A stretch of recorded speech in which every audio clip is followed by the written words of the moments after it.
Whoa, now we're here with one of my favorite drummers that I've only discovered, maybe 2 years ago. Dan Schindler here with Drum Talk TV at the 2016 NAMM Show at the Vic Firth Booth with Oded Kafri. Hello, Dan. I can't tell you what an honor it is to meet you. And it's so nice to meet you, finally. I am such a huge fan of your playing. We're rolling some video of you playing right now on the streets of London.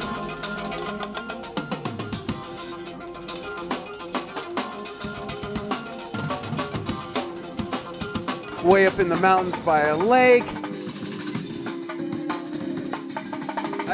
I love what you do, and it was so exciting to see you here at the NAMM Show performing, especially with your classic setup with all the electronic loops going and your giant plastic water bottle. Brought it specially. I know my favorite percussion instrument now. I said, cannot perform in front of Dan without my water bottle. But yeah, listen, it's an amazing opportunity to be in NAMM.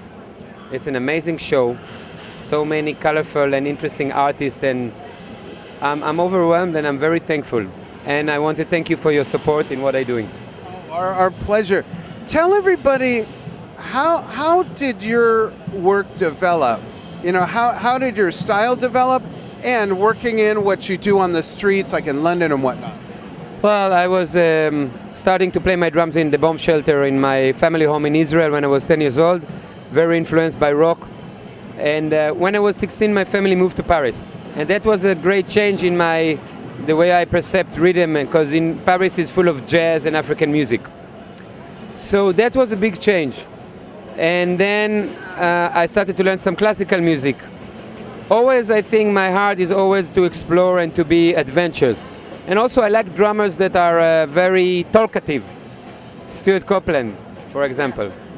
And great example, by the way. Yeah.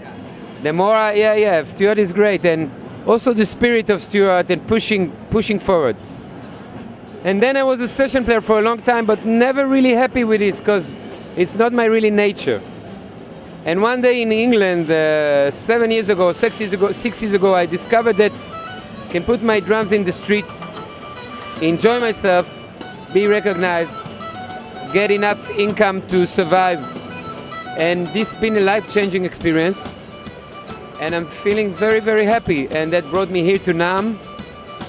And I'm so happy to play for people who likes drums in the street, not having any intermediary between us, just bringing the drum to the street. So that's it. My influences are many. You know, I traveled to Africa many years ago. I've been traveling all around the world. I can mention that as a child I was admiring Dave Weckl, and now I always do appreciate his work, and he's teaching me online, and we are in good contact, so this is very interesting. So the journey never stops, and that's it. Very thankful. That's great, and you know, you're a really good dancer too. Thank you. And you know, I think, at least this excuse I use to my wife is that most drummers don't dance, I think. We're known for the ones creating the rhythm that those people dance to, but I think in general most drummers don't dance. That's a mistake, because when I travel to Africa, every drummer is a dancer and every dancer is a drummer. And back in the days, the drummers, they used to do tap dancing. I mean, long live the small difference, the great Buddy Rich knew to dance. And I like to dance, and I like to dance more. And I like to sing. And I like to go all around the drum kit, and not just to stay behind the drum kit, because, look,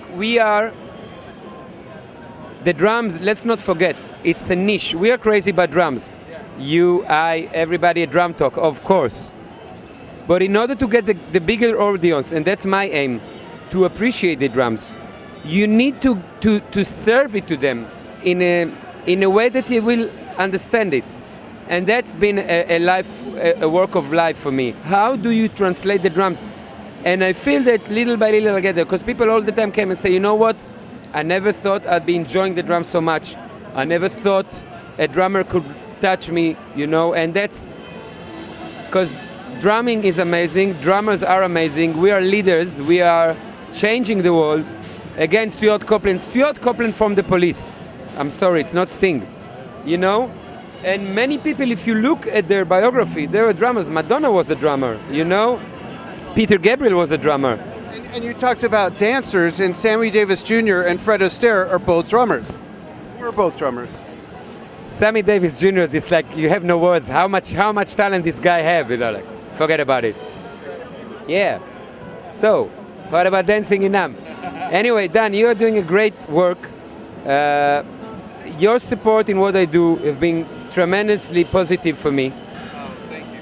And making me be able to connect with drummers from all around the world. Any drummers around the world who see us now, please free to get in touch. If you want to ask a question about drumming in the street, about drumming, about anything, I'm here, and Dan is here. So yeah. And Oded's website is right here on the screen. Feel free to reach out to him. And thank you for taking time to join us after such an amazing performance. Thank really, you so much. You're welcome. And thank you all for joining us here on DrumTalkTV.com at the NAMM Show at the Vic Firth Booth. Over and out.